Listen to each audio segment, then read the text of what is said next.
welcome to Bridging of Ages. My name is Dan Mendelevitz. Today we're going to be talking about building a culture of respect and empathy. A little later on, we're going to have a guest, Barbara Beckley, CEO of the Diamond Factor Network, and she has an extensive,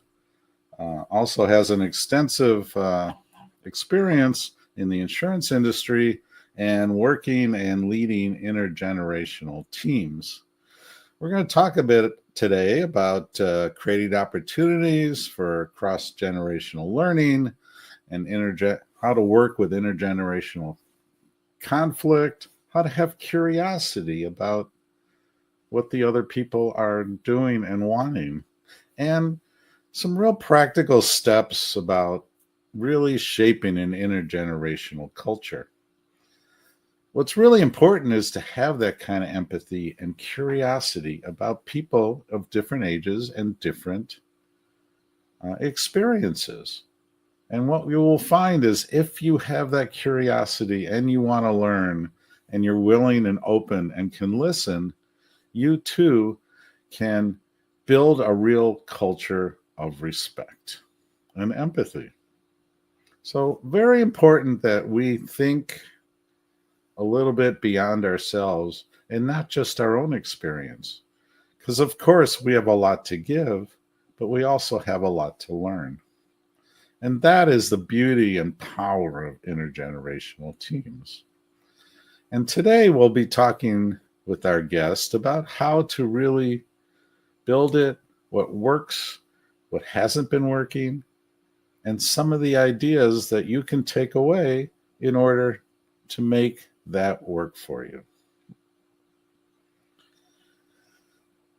So to get, to think about where and how you can start, how you can continue, to look at what you have on the ground now, I think is really important.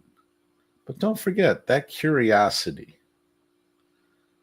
Don't lose that curiosity. If you remember when you were little, we all had that curiosity. We wanted to learn about the world. And sometimes we lose that as adults. And go back sometimes to that childlike curiosity and go, how can this be done different? How does somebody else look at it? Because as we found in our other discussions, what we say is not always what comes across. And because of the wealth of our experience, we think and absorb information a little differently. So it's really important that we can find a way to enhance those communications, build on the talents of the entire team, and fit it together so it can work together. And I think you'll find this in your organizations and your work, that as we have talked about in other episodes, intergenerational teams are the strongest kind of team.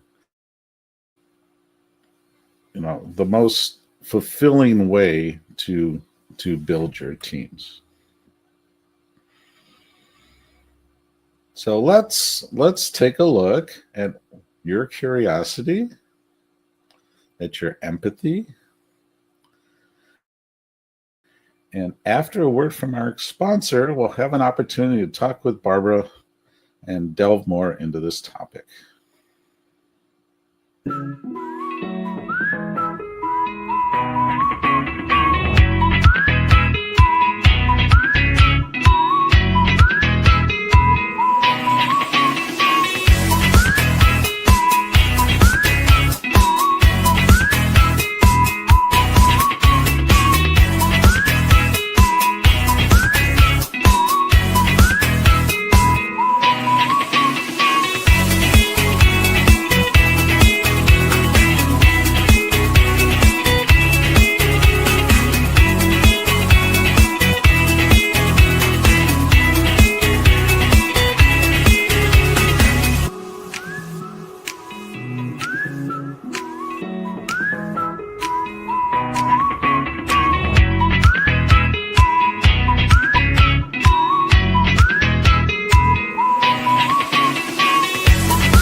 back to Bridging of Ages. Welcome, Barbara.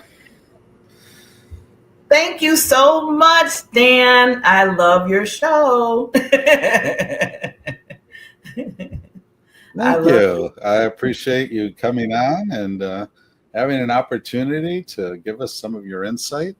Um, yeah, I wanted to ask you, as a leader, what are some of the practical steps that you have found have worked for shaping your intergenerational culture?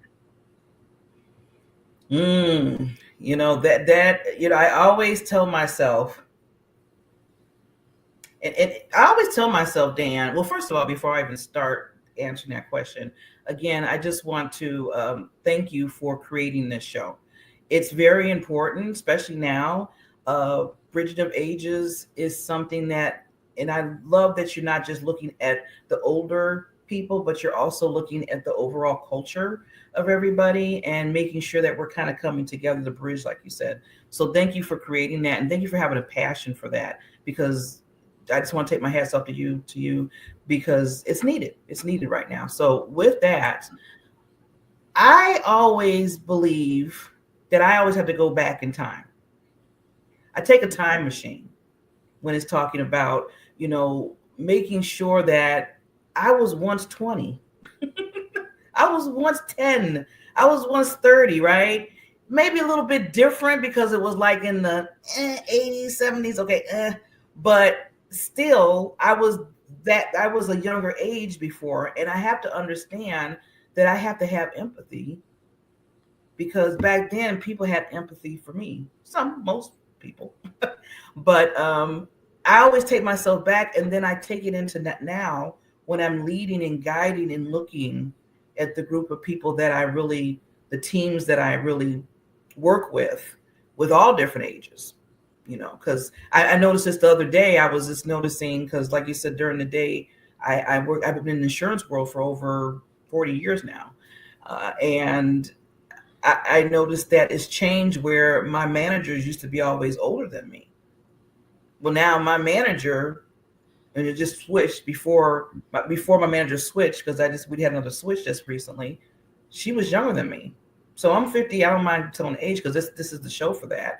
I'm 50, going to be 58 years old next year. Well, my manager was 39.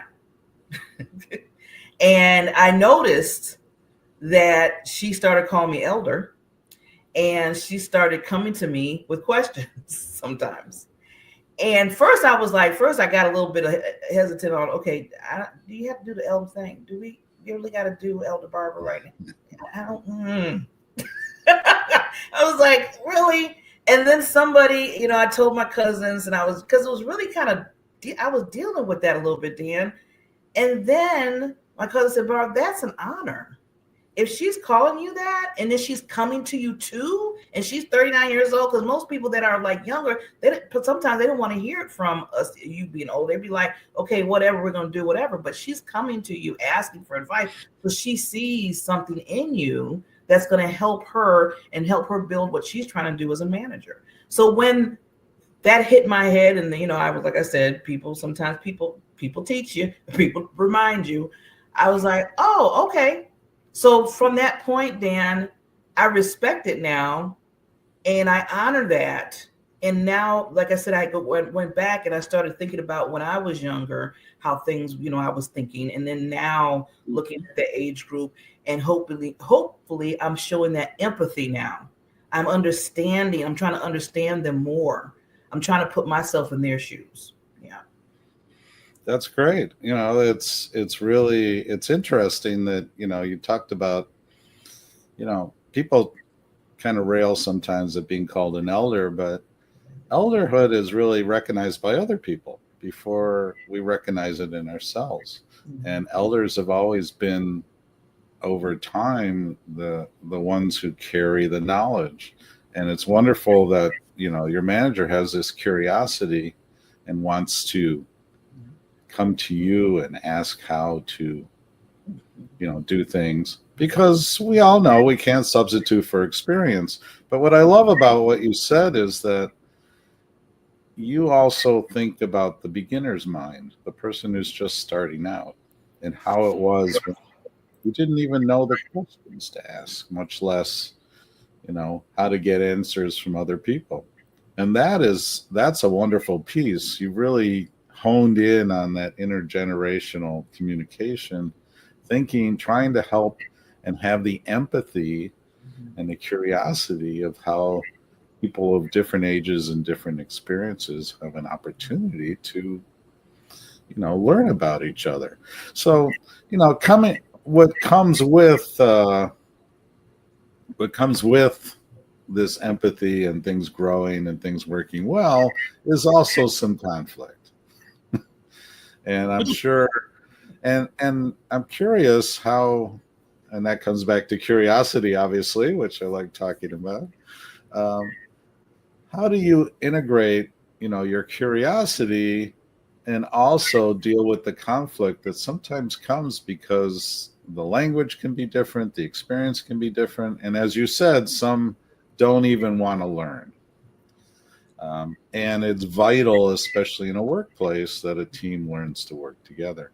So I'm curious of some of the things that you've come across, to handle some of those conflicts. You know, just like in a relationship, and I had to go back and ask myself, okay, first of all, communication is the key. I always say that. I always yell that out, especially when I see a conflict brewing or something that's not, it's not, I can feel that tension or whatever. And I'm like, communication is the key. And they look at me like, okay, some people be like, oh, here she go. Or some people like, okay, you're right, Barbara. So I got but then I understand. See, this goes back to understanding the people that you're working with.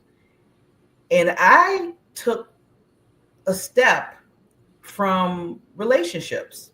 So you hear like you hear like you need to know the love language of your partner or your friend or your husband or wife, right? People say you need to learn the different love languages.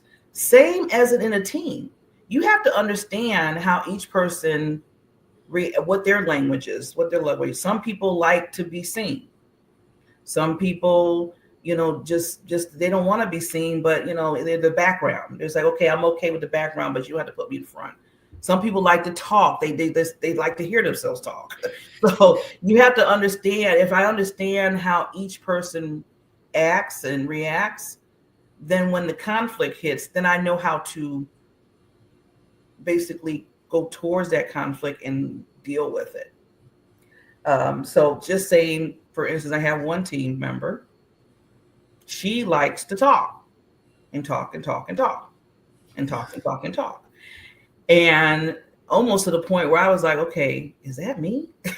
I asked myself that one time. I said, am I like her? And then I was like, okay, why does she like to talk? So I had a one-on-one conversation with her. Come to find out, no one really let her do that when she was growing up. She felt like, okay, now that I'm older now, a little bit older because she's just 30.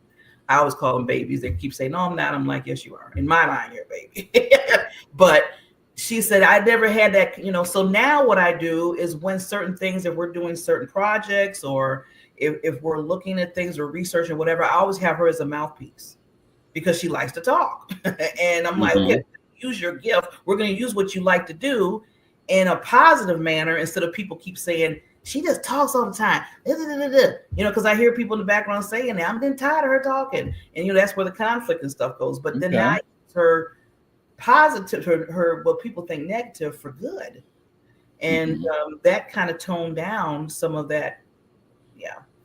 So you gotta learn of people's love language. And then that helps with the conflicts that come. That's great. And, we've talked about that in previous episodes about really learning how the other person communicates and what their best way. I really like how you took something that could have been seen as a liability and you turned it around and utilized it so it was something that she could enhance the group.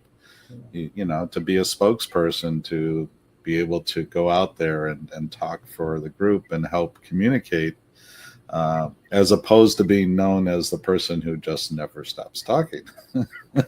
That's beautiful. That is really nice how you were able to turn that around. It's a great, and that comes, you were curious. You figured out, what her language was, and found out, and sat down one by one and said, okay, what's happening here? Let me understand better. And as a leader, that is really important. You understood how you could utilize this person best to do the best work, and also build them as in their career. So I really like that. And you ended up handling the conflict beautifully, which is great. And I also wanted to ask you, so we don't always, cross-generational learning doesn't always go so smoothly, and partly because of those communications part. And I'm curious how you've created opportunities for that, through mentoring or whatever else has worked for you. I always say that we're forever learning, no matter what age we are. And I always have to remind myself of that. Even recently, I had to remind myself of that. Because, us getting older, sometimes we look at things and we're like, really? I don't want to deal with that. Or really, we're talking about, and then because we're in our minds, I'm saying for myself, I'm going to talk for myself, being, going towards my 60s in a little while, that my patience sometimes gets short now. It does. I'm just going to let's just be open and honest here. And that's one good thing. That's the communication too. Sometimes my patience is just like that. And I'm going to use an example where, back to the job thing and the team thing, people could be talking about the problem all day long. Like this is the problem. Oh my God, this blew up. Oh my God, and I'm sitting there like, okay, we know what the problem is. We found out what the problem is. You analyzed the problem. You researched the problem. Now let's get something so we can fix the problem. Okay. It's good that we found out what it is. Now let's fix it. And that's my whole mentality now. It's like, I want to hear what you have to say. I want to hear what the issues are. Good, because we want to learn from that. We want to grow from that. Now that we learn and grow and we're growing, now let's fix the problem at that point. And I feel like we need to take more energy by fixing it more so than just talking about it all the time. And that's where I try to help others in every generation, including me, keep myself, is to understand that, here's the growth part. Yeah, let's research it. Yeah, let's understand the different cultures and stuff like that. But then at that point, let's bring our experience, bring our wealth, and then decide on what needs to be done. Now, this is like in the work field. Sure. If it's not the work field, just friends, family, whatever, different generations. I think the biggest thing, and like you said before, that you always talk about, Dan, is active listening. That to me is a vital thing for everyone, is that we have to actively listen. And once you do that, you can kind of really hear what that other person's saying and take it in. Now, just real quickly, because of time, with active listening, I just want to remind people, you listen and you take a little breather. You don't listen and wait till you have to say something. You know how some people be like, okay, I want Barbara to be quiet now so I can say what I have to say. No, I need you to take in what Barbara said first, think on it, and then, say what you have to say, because you might miss out on something because you were so busy thinking about what you wanted to say that you missed out on something what the other person was saying. So I think that's where we have to clear that a little bit more. And then we really understand the person better, because we might miss something because we're so busy thinking about what we want to say or what we want to do. Yeah, that's wonderful. Yeah. And you really hit it, teaching active listening to your team is really a wonderful way to create opportunities for that cross-generational communication, and to help them understand each other and to really listen to what the other person has to say. I love that. And, I have brought that forward myself. And I can tell you from personal experience, it's not always easy, because I have things to say too. And I don't always, do that active listening, but I work hard every day to do that. And one of the things that I enjoy is, you mentioned trying to get the problem solved.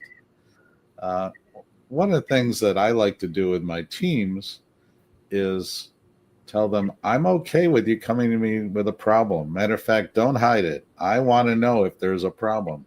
But I also want you to think about a solution before you come to me. It may not be the one we're going to use, but it's important that we start to think about how to solve it. And then we're not just complainers, because that's easy to do. It's easy to go, this is the way we've always done it. This is not working. The folks over there are keeping us from our work. But if we come up, because I think ideally I love having teams that are problem solvers. And I like to encourage it. But I want everybody at every experience level to be part of that. And it sounds like you are working through ways in order to enable your team to do those kind of things. Yeah. And I think that's really important for us to think about when we're talking about respect and empathy. You gave us some examples of how you respect the people, you have empathy for them, but somebody's paying us to get the work done. So we're here to solve the problem.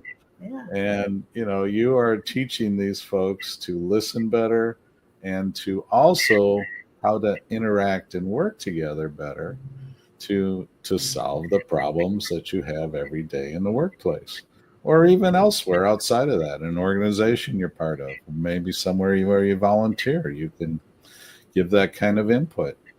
Yeah. We are all stronger with an intergenerational team because we have those varying perspectives.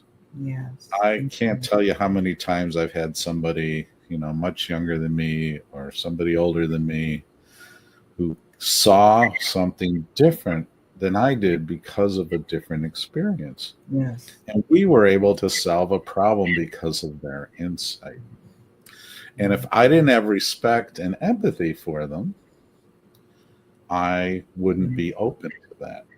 You would have missed it. Yeah. And as leaders, it's really important for us to do that kind of leading and helping them succeed and really connect the dots between those folks.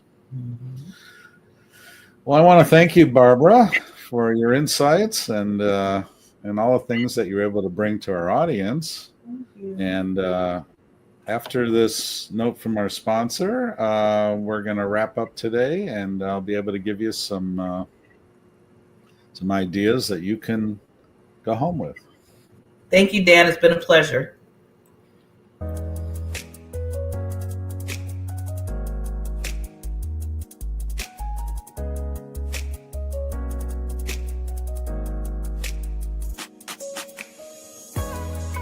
Back to Bridge Builder Bits on Bridging of Ages.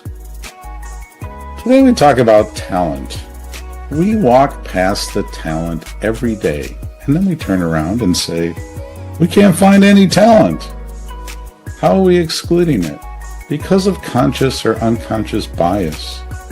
We are not looking at talent that is right in front of us. We walk right by it. Whether it could be because they're too young, they're too old, or don't meet that perfect purple squirrel that we're trying to look for. We walk past talent every day. Don't walk past the talent. It's right in front of you. This has been another Bridge Builder Bits on Bridging of Ages. Well, welcome back. And a wonderful discussion with Barbara Beckley. Just wanted to give you a few takeaways for today. So the first one is I want you to create and look for opportunities for learning in your intergenerational team. It's really critical that you can help as a leader to find those opportunities for them to communicate and to work better together. The second one is I want you to think about how you will approach the conflicts in the future. You can look back and see how you've done it. Do you have that curiosity? Do you have that respect? Do you have that empathy? because conflicts will always arise. And sometimes it's a communication between experience levels. Sometimes it's just personalities. But do you have a mechanism in order to do that? It's really important in your work life and organization life and even personal life to think about how the other person is hearing what you have to say. Because then we have, as a group, more of an opportunity to solve problems. And think about it, especially as leaders, what are practical steps for shaping your intergenerational culture?